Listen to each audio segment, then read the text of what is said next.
Le président Alassane Ouattara a ouvertement pris position dans la crise militaire qui oppose depuis une semaine la Russie à l'Ukraine.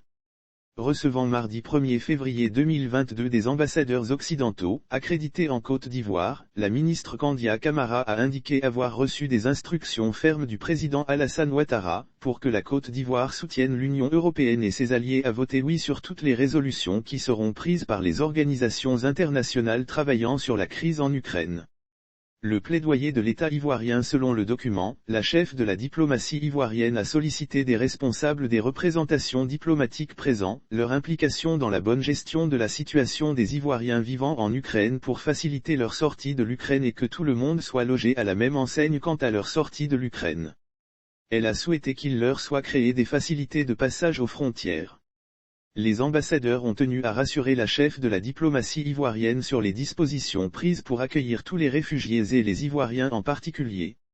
Et d'assurer qu'une note a été transmise aux différentes chancelleries européennes afin de porter assistance aux non-européens et permettre leur évacuation vers leur pays d'origine s'ils le souhaitent ou demander l'asile le cas échéant.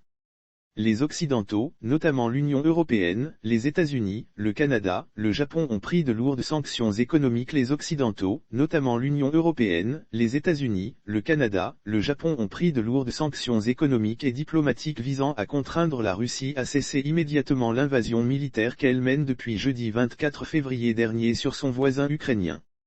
Lire aussi guerre en Ukraine, la communauté économique des États indépendants de l'Afrique de l'Ouest hausse le ton et condamne fermement Poutine. Des sanctions qui semblent inefficaces face à la détermination de Vladimir Poutine qui compte mener jusqu'à son terme son opération militaire spéciale, pour démilitariser et dénazifier l'Ukraine. Assurant de sa volonté de ne pas vouloir d'occupation de l'Ukraine, mais bien sa démilitarisation.